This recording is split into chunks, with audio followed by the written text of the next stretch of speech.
Kami po ang grupo ng Street GP Philippines. So, nandito ulit kami sa Imprint Customs para sa aming motorcycle showdown. Tinatawag namin itong Street Kings. So, Street Kings Motorcycle Showdown na binubuo ito ng mga members namin. Nag-organize nito is kaming mga admins and mga officials din namin sa aming grupo. Naging open to all to. So, open sa ibang grupo, ibang club. Meron kaming category for underbones. Meron din kami category for maxi scooter. And meron po kami yan. And street legal.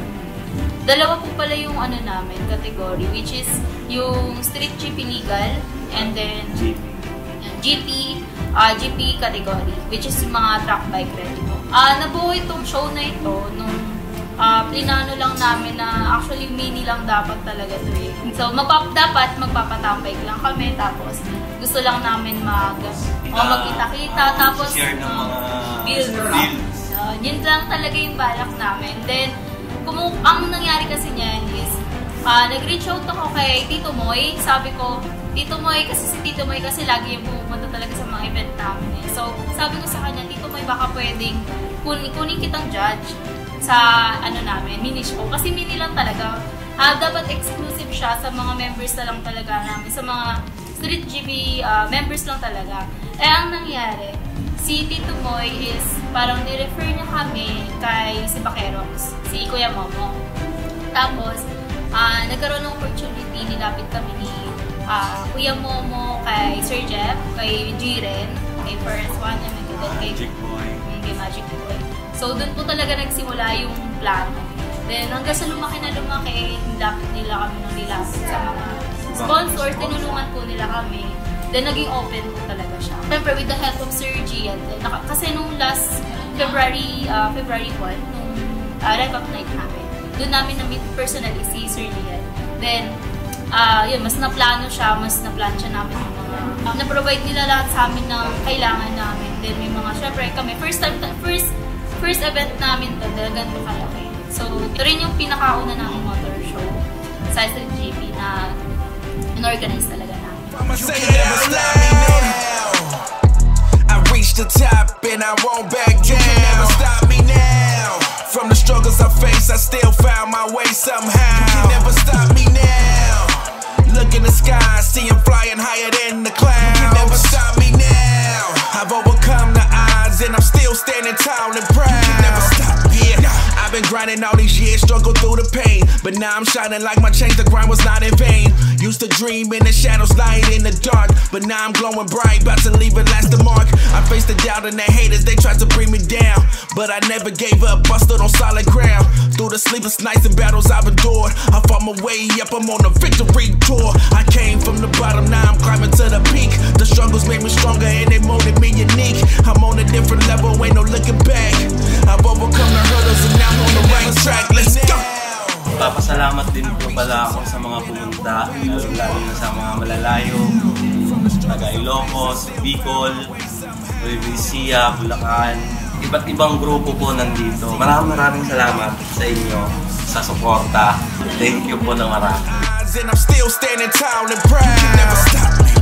I'm remembering the days living hand to mouth, but turned it all into passion, spinning round and round. I flipped the script and now rewrote my own story. Rewired my mentality and now I'm on the journey. Rewriting my reality for anybody mad at me. It's just another casualty. I do it so casually. I kept pushing forward, tracing dreams and no retreat. I hustle day and night, determination on repeat. Came from the bottom, now I'm climbing to the peak. The struggles made me stronger and they molded me unique. I'm on a different. Nakakatuwa, sobrang congratulations. Nakikita naman natin, sobrang daming tao. Nandito tayo ngayon sa Virtuosity Playground. Of course, Imprint Customs. Thank you rin, no? Maraming salamat for always supporting the community and the culture. Yun, nakikita nyo naman, nakakatawa. Suportahan. Nung Boys Night Out, nandun ang Street GP. Of course, ang Boys sa Perox nandito rin ngayon. Katambike nila. Nakakatawa yung nangyayari sa community natin ngayon. Lahat kami ngayon dito sa bundok, ganun. Nangyayari na yung mga dating pinapangarap lang natin. Masuportahan lang tayo, sama-sama tayo para sa kultura. Salamat sa pag-invite and we are Boys of Perox! Yun, buhawi nga pala from Team Graffiti. At syempre kasama natin dito ang Rides and Helmet Philippines para suportahan ang tambike ng Street GP Philippines. Iniimbitahan ko lahat, syempre, lahat ng klase ng concept, circuit man, Thai, Indo, Malaysian. Yan, suportahan natin yung mga ganitong kultura. Syempre, hindi naman tayo hayaan ng mga sponsors natin, nandiyan Imprint Customs na laging available sa mga ganitong event. Yun lang, maraming salamat. Peace out. Hi guys, this is Kenji Moto. Nandito tayo ngayon sa Imprint HQ para sa Street Kings Motorcycle Showdown. And thank you sa Street GP Philippines dahil na-invite tayo na i-display si Carding, ang ating Sniper 155. And huwag sana nating magsawa ang suportahan ng ganitong klaseng event. Nagpapasalamat po kami sa Street GP Philippines sa binigay na opportunity po sa amin para makapag-display po dito sa kanilang event. Sana guys, suportahan natin yung mga ganitong klase ng event. Especially sa mga mahihilig magmotor. Kasi dito maipapakita natin yung hilig natin sa pagmumotor, yung gastos natin sa pagmumotor, lahat, kumbaga, effort sa pag-aayos, lalo sa mga show, sa mga sumali rito. Congratulations sa inyong lahat.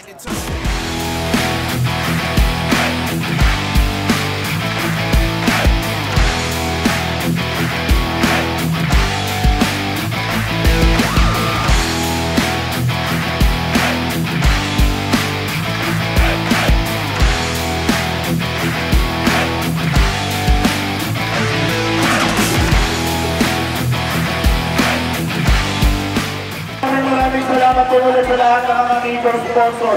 Hindi kami masasawang magpasalamat sa Obasama ng industriya ng motorcycle. So sana, huwag kayo magsawang mag-build na mag-build. Maging inspirasyon kayo ng ibang tao. At makilala rin kayo, hindi lang sa konseptong to, at hindi lang sa lugar na to, makilala rin kayo sa iba. So yun lang, at maraming salamat. Ingat kayo sa pag-uwi.